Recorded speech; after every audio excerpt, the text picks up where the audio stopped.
Bom dia, sexto ano, tudo bem com vocês?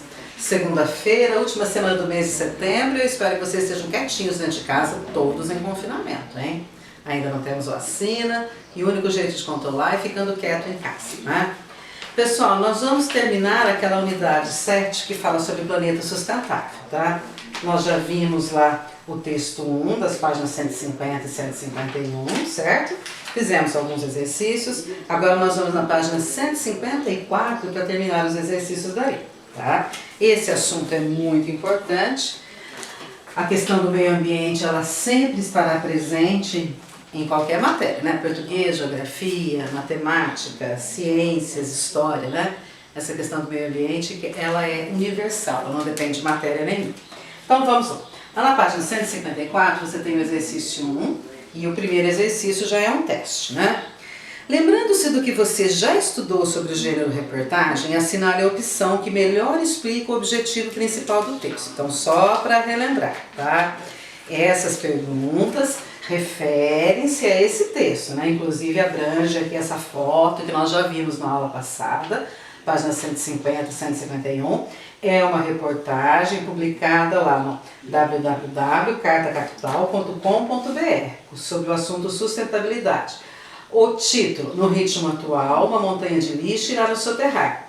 Pesquisa revela que a produção de resíduos aumentou 29% em 11 anos no país. E para reverter a situação, um bom exemplo vem da Amazônia. Esse é aquele texto que fala que cada pessoa produz 1,62 kg de lixo por dia. Aí a gente tem que ver, né?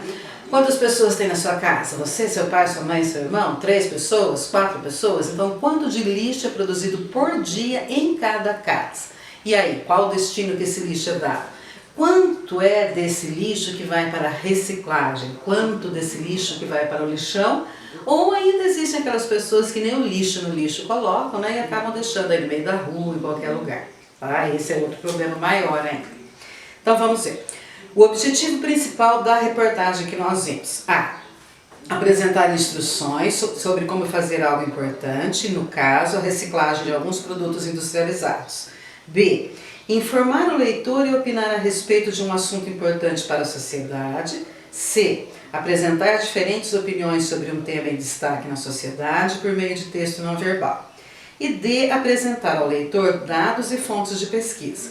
Lógico que a letrinha B, né, pessoal? Uma reportagem tem o direito de informar o leitor e também opinar a respeito de um assunto importante para a sociedade, tá? Então, o certo aí é a letrinha B, tá?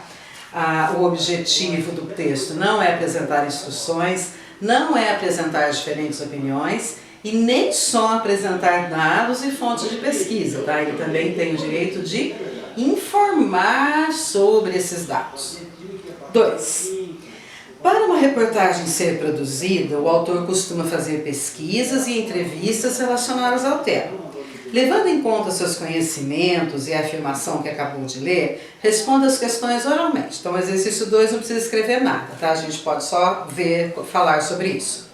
De que forma essas informações aparecem no texto? Então, sempre que você tiver uma reportagem ou um outro texto, qualquer texto, né, em que vai falar sobre a opinião de uma pessoa, essa opinião vem entre aspas. Por exemplo, aqui na página 151, você tem aqui o parágrafo 7, ó, já começa com aspas. Aqui na Amazônia, as dificuldades para um processo como esse são bem maiores do que em São Paulo, por exemplo, por causa das questões logísticas da região. Fecha aspas. Aí vem explicado de quem que é essa afirmação. Afirma Virgílio Viana, engenheiro florestal e superintendente-geral da FAS, tá? Aí vem o nome dele, o cargo dele e por que é importante essa contribuição dele para o texto. Por quê? Porque ele é um técnico, ele não é um leigo, é um especialista que vai saber dar uma informação sobre o texto, tá? Como essas informações podem ser obtidas? Essas informações podem ser obtidas através de dados da internet, através de uma pesquisa diretamente com um especialista, né? Então, quem vai escrever uma reportagem vai atrás de pessoas especialistas no assunto para poder escrever seu texto, certo? Exercício 3. Então, já foi feito, o 2 não precisa ser feito porque já foi comentado oralmente. Agora o 3. Para escrever o texto, o autor consultou diferentes fontes, como publicações, pessoas e instituições. Este recurso é importante para a. Confirmar informações e aprofundar o conhecimento sobre o tema.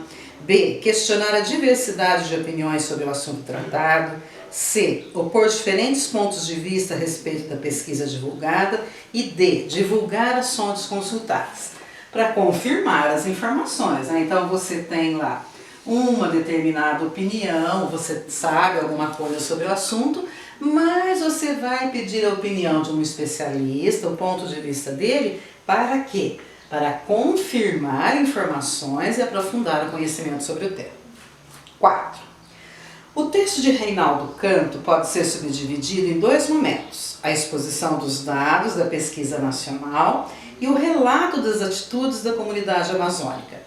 Essa estratégia de construção textual é bastante produtiva na reportagem, pois ela parte do geral e se encaminha para informações específicas. Ela parte do amplo e vai para um assunto só.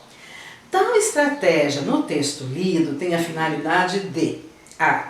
Aproximar os dados relatados do contexto das pessoas. B. Distanciar as informações apresentadas do universo dos leitores. C. Contrastar os dados informados e o cotidiano dos leitores. E por último, igualar os dados relatados ao contexto das pessoas. Quando você parte aí do geral e chega no específico, é porque você quer aproximar esses dados ao contexto das pessoas. Então, por exemplo, se eu quiser fazer uma reportagem sobre o lixo, eu posso começar falando da questão do lixo no país inteiro, depois eu vou aproximando, né? Eu falo da questão do lixo no estado de São Paulo e, por último, eu falo sobre a questão do lixo na cidade de Mogi Guaçu. Então, isso faz o quê? Aproxima esses dados do seu contexto, da sua realidade, certo? 5. Ao longo da reportagem, utilizam-se números e estatísticas que têm o objetivo de comprovar os fatos relatados no texto, questionar os fatos relatados no texto, relativizar os dados relatados no texto ou negar os fatos. É lógico que os dados, os números, as estatísticas, né, os quadros, tudo isso tem a função de quê? Comprovar. Então, você vai pesquisar e vai comprovar os dados apresentados. 5A, certo? 6. Observe a imagem que acompanha a reportagem. Aí tem o quadrinho amarelo. Em uma reportagem, as imagens contribuem para o entendimento do texto. Então, só para relembrar, a imagem que acompanha a reportagem é essa do lixão, né? Infelizmente é uma cena comum em qualquer cidade, mesmo em Mogi Guaçu, você pode ver, olha, é uma rua asfaltada, não é uma zona rural, e isso também não justifica se fosse. Provavelmente aqui tem pessoas que moram, tem carro, é uma área habitada, né? E mesmo assim tem aqui um monte de lixo todo jogado no meio da rua, no meio da calçada, né? Então vamos lá.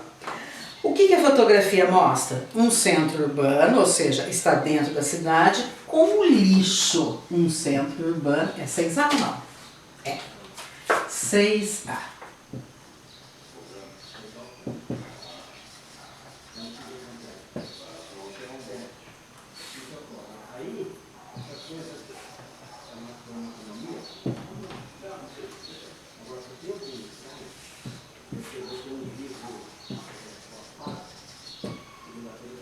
Um centro urbano com descarte incorreto de lixo, ou seja, esse lixo todo jogado no meio da rua não é correto, né? Não é viável, é errado, é falta de educação.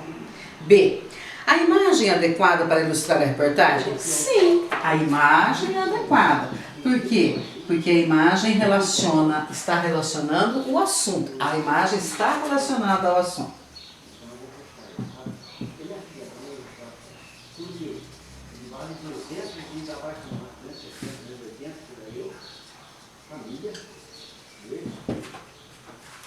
E na letrinha C? Se fosse preciso substituir essa fotografia, que outra imagem seria adequada à reportagem?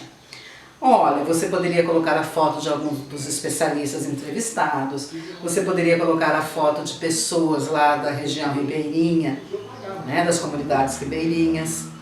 Você poderia colocar uma foto do Rio Negro, que também é citado na reportagem. Enfim, aí ficaria a gosto do pessoal, tá?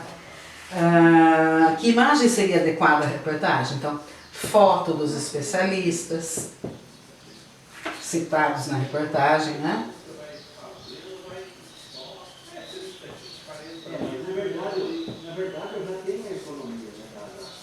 Eu tenho todos os canais e eu pagava 250. Ou então, das populações ribeirinhas, Eu tenho economia de 100. que também são citadas no texto, Agora, eu vou pôr nesse plano que eu queria. etc. 7. Releia esse trecho e observe os verbos em destaque. Algumas comunidades, como a Três Unidos, que fica às margens do rio Cuieiras, felizmente começam a entender os perigos do descarte indiscriminado desses materiais. Os centros de triagem lá localizado recebem embalagens diversas e, por meio de uma prensa entregue pela Tetra Pak, todo o material é compactado e depois enviado a Manaus para uma destinação correta. Alunos de outras 19 comunidades se dirigem diariamente para estudar no Núcleo de Conservação e Sustentabilidade Acimanã, onde estudam e são estimulados a enviar os resíduos de suas comunidades para serem prensadas no Centro de Triagem da Três Unidos. No ano passado, cerca de 1,5 toneladas de resíduos passou pelo local, e neste ano são esperadas a coleta de 2 toneladas de materiais recicláveis. Então o exercício pede para você ver os verbos grifados, né, os verbos que estão em negrito. Começam, recebe, é, dirigem, estudam, são, serem, passou e são. O tempo verbal utilizado nos verbos em destaque, qual que predomina? Qual é o tempo verbal que mais aparece aí? É o tempo presente, né? Grande parte dos verbos aí que estão em negrito, eles estão no tempo presente. Por que você acha que isso ocorre? Olha, por que esses verbos da reportagem são usados no tempo presente? Para enfatizar que as ações acontecem neste momento, que o assunto da reportagem não está fazendo referência a algo que aconteceu, por exemplo, no século passado. Para fazer aí, para enfatizar que esse assunto é atual, que ele acontece todos os dias, infelizmente. Então vamos lá colocar a resposta da 7B.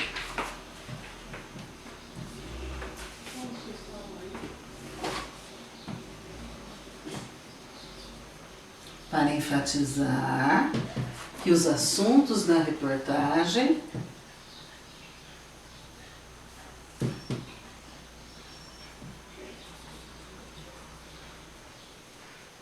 acontecem hoje. Infelizmente, ele acontece o quê? Todos os dias. Ele é uma realidade. Certo?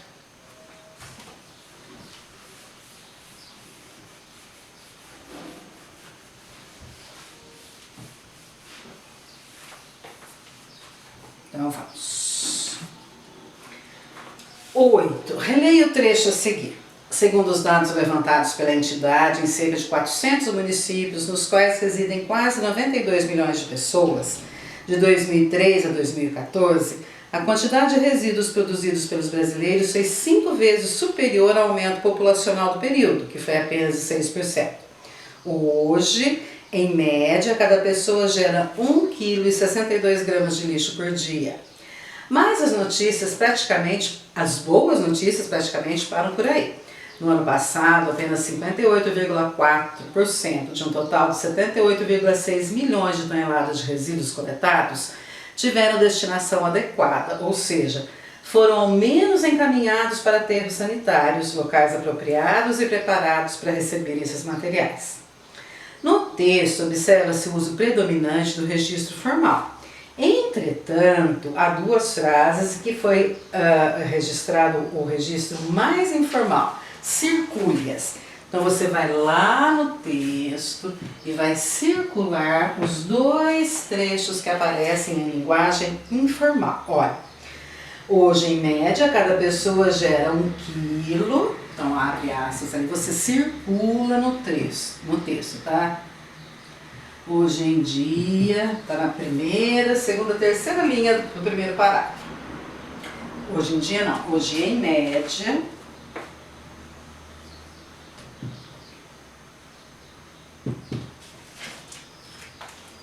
cada pessoa gera 1,62 kg de lixo por dia, tá?